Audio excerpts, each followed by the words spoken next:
Baik, terima kasih sahabat penyampai kita untuk perkongsian yang dibawakan. Hari ini juga kita nak mengaspirasikan dan juga menginspirasikan anak-anak muda yang sedang menonton untuk menceburi bidang keusahawanan. Bersama kami pagi ini, Danish Amirul Suhaimi. Terima kasih kerana sudi bersama kami.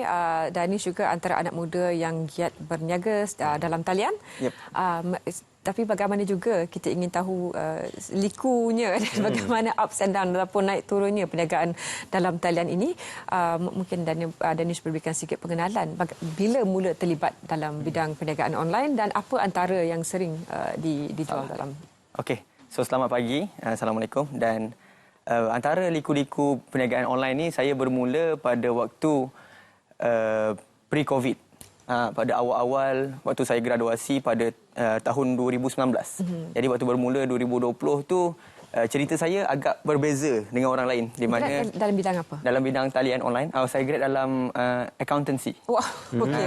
Accountant. So lepas saya pulang daripada di New Zealand, saya pulang daripada Victoria University of Wellington, and then saya menyambung kerjaya saya sebagai auditor. Tapi pada waktu hujung minggu saya berniaga online. Saya suka mencuburi bidang berniaga di social media, di Instagram, Facebook dan sebagainya.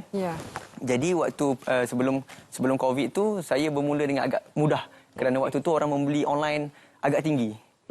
Berbanding dengan selepas pasca COVID lah. Okey, sebab dah ada physical store dan sebagainya. Perjalanan itu mungkin bukan perjalanan yang mudah. Jadi apa yang menyebabkan anda memilih untuk melalui suatu liku perjalanan yang mencabar ini? Okey, bagi saya sebagai seorang anak muda yang kerja keras. Saya dulu waktu di New Zealand pun saya bekerja sebagai seorang buruh kasar. Jadi saya buat rumah, saya susun batu bata dan sebagainya. Jadi saya tak suka bekerja seperti had dan gaji seperti 9 ke 5 pada waktunya. Jadi saya suka kalau saya kerja lebih keras, saya akan dapat lebih lumayan sebegitu. Jadi itulah salah satu faktor inspirasi saya dan saya juga mahu menginspirasikan lebih ramai anak muda kerana di dalam tim saya segolongan besar adalah golongan muda yang 25 tahun ke bawah. Okey Danish, ini juga kami ingin tanyakan. Banyak sebenarnya kita berbicara dengan usahawan muda yang berjaya dalam bidang perniagaan, khususnya dalam online bila melalui situasi 2 tahun lepas sebelum ini kan. Aspek kreativiti.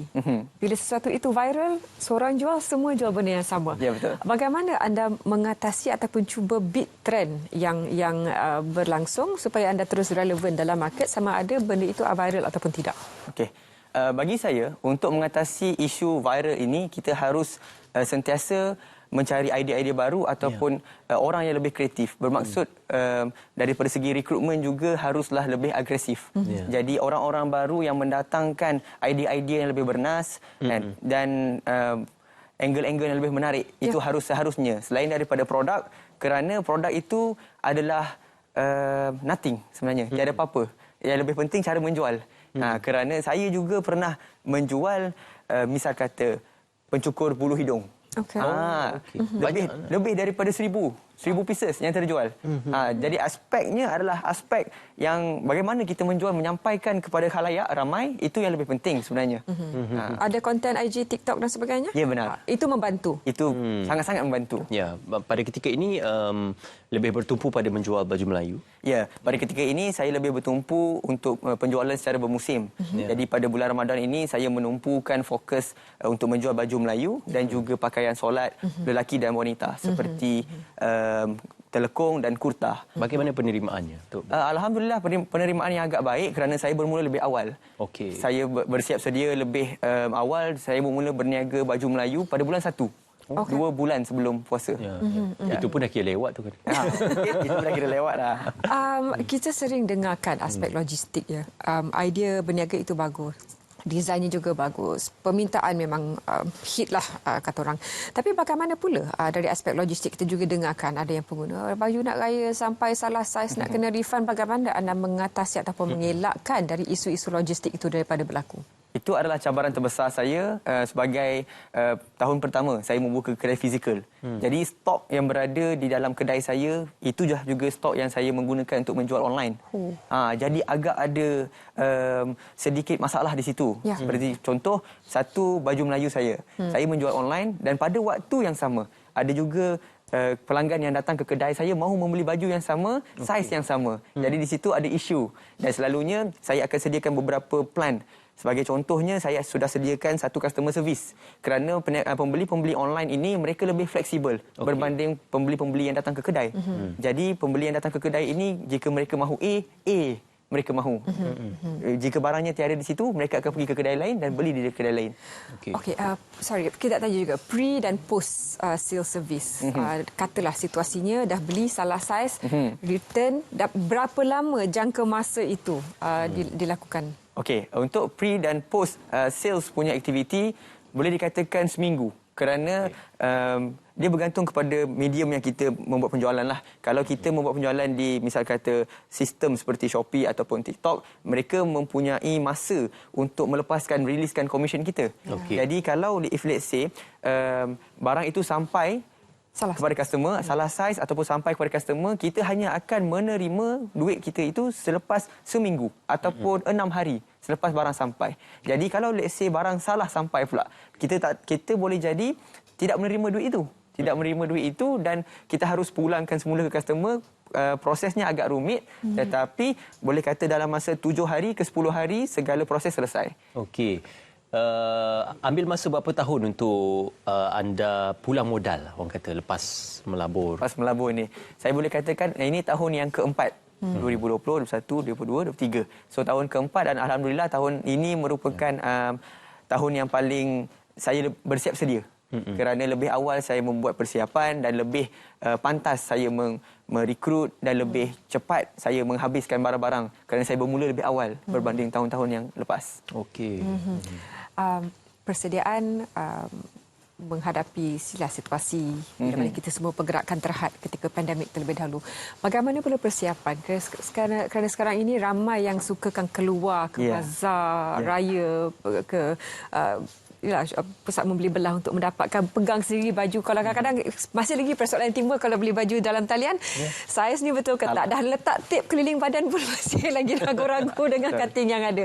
Bagaimana anda bersaing dengan physical store sekarang? Okey, dalam demografik aspek pembeli yang membeli di online rata-ratanya golongan berumur 30 ke bawah. Jadinya saya meletakkan bancian mereka yang membeli di online adalah mereka yang bersaiz M, S, XS dan XXS. Jadi saiz L, M, ML dan ke atas kebanyakannya mereka membeli di kedai. Jadi benda itu memudahkan saya untuk saya meletakkan stok saya di kedai. Dan dia lebih sukar jika kita menguruskan secara online ini kerana anak muda ini mereka lebih orang kata panas baran ataupun tidak sabar berbanding dengan mereka yang lebih berusia, mereka lebih relax dan cool.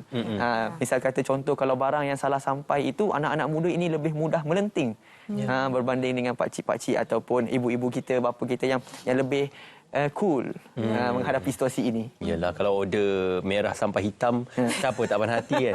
Tapi Danish, bila bercerita tentang cabaran perjalanan ini, apakah terfikir untuk hadir dan juga come out dengan mungkin brand anda sendiri dalam perniagaan ini? Saya juga terfikir untuk melakukan brand saya sendiri, tapi itu memakan masa yang lebih lama, sangat lama. Dan nasihat saya juga kepada anak-anak muda adalah untuk bermula small. Bermula sendiri, bermula kecil dan tak perlu menggunakan modal yang begitu besar kerana tiada siapa yang menjamin pulangan modal ataupun menjamin kita akan berjaya dalam dunia perniagaan ini. Kerana dunia perniagaan ini dia tidak sestabil yang kita sangkakan. Masuk tahun keempat, apakah Danish dapat mengenal pasti ada trend? Okey, bulan ni lambat sikit, bulan depan sale akan naik, bulan ni jadi bagaimana untuk expect ataupun menjangkakan trend itu? Ya, saya juga telah membuat analisis kerana dulu saya pun belajar akaun dan membuat analisis. Jadi untuk trend-trend itu kerana saya banyak menjual bukan sahaja baju, saya juga menjual suplemen, saya juga menjual buku, e-book, alatan Islamiah dan sebagainya. Jadi ada trend-trend tertentu. Pada awal tahun, produk apa yang lebih hit. Dan pada pertengahan tahun produk-produk yang sebagaimana yang lebih laris terjual. Jadi nak dekat musim haji you tahulah apa. Musim haji saya jual korban. Saya buat korban. Okey, jadi awak mengikut kepada peredaran zaman dan mengikut trend. Jadi apa pandangan awak bila usahawan ini menjual produk itu mengikut trend? Apakah ia digambarkan sebagai untung sekejap? Dan dari segi sustainability-nya macam mana untuk kemampanan? Itu agak sukar untuk saya akui sebenarnya. Ya, kerana kita harus cepat. Cepat masuk dan cepat keluar. Kerana sebagai contoh, waktu pre-pandemic, saya nampak sebagai waktu pandemik ini adalah satu peluang yang mana saya boleh jual mask. Jadi saya bersama rakan-rakan lain ada juga mencuburi bidang untuk menjual mask. Tapi kami tidak sempat. Ada juga kawan saya yang menjual mask tapi mereka tidak sempat menghabiskan. Waktu dah hujung-hujung pandemik tu mereka masih lagi ingat boleh restock dan sebagainya, dan mereka terlambat untuk keluar daripada zon itu dan mereka tersepit. Ada stok lagi? Sekarang. Saja tanya. Bagaimana pula? Pernahkah melalui situasi yang hampir down ataupun anda bernasib baik tidak melalui logistik yang tidak dirancang dengan baik? Okey, saya secara jujurnya semua usahawan tipulah tak cakap. Kalau nak cakap tak pernah down kan, dan saya sendiri pun pernah mengalami perasaan ataupun jalan itu kerana sebagaimana saya cakap, peredaran saya punya perniagaan ini saya bermula secara online dan masuk kepada offline. Bergantung kepada berbanding daripada orang lain yang sebelum pandemik mereka berniaga secara offline. Jadi mereka mahu tukar kepada online agak sukar. Jadi saya mengalami situasi itu sewaktu pasca pandemik. Selepas pandemik itu saya mengalami kesukaran untuk mengubah macam mana tukar online kepada offline, kerana offline ini mereka lebih memerlukan tenaga fizikal. Karakter pekerjanya juga berbeza. Dan juga idea-ideanya tidak sama. Cara marketing, cara penjualan juga berbeza. You are your own boss. Jadi pada ketika ini sudah berapa ramai staff ataupun mungkin kapasiti perniagaan anda? Pada satu ketika saya pernah ada hampir 40 orang staff.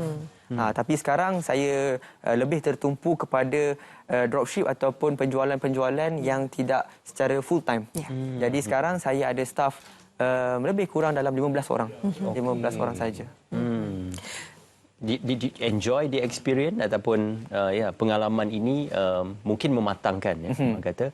Jadi di usia yang sebegitu muda, usia 26 sebegitu, apa mungkin anda ingin terbuka dalam menerima cabaran ataupun pengalaman baru? Semestinya saya sangat terbuka untuk menerima cabaran baru, kerana bagi saya masih setahun jagung. Walaupun 4 tahun, bila saya tengok kembali di belakang, ibarat macam baru 1 tahun. Saya tak rasa. Kan? Dan ramai yang datang dan pergi bersama saya, yang berada bersama saya susah dan senang. Jadi bila saya tengok kembali, sangat cepat masa berlalu. Dan saya tak rasakan 10 tahun pun masa yang sangat lama. Kerana 10 tahun itu adalah masa yang sangat sekejap. Okey, baik. Terima kasih Danish. Kita ucapkan selamat maju jaya untuk perniagaan anda dan juga sebagai seorang usahawan, dan semoga Ramadan Al-Mubarak ini akan membawa lebih banyak keberkatan dan rezeki untuk anda, insya-Allah. Terima kasih, dan juga barangkali pastinya motivasi untuk golongan muda yang lain juga mencuba inisiatif yang sama. Kita ingin sentuh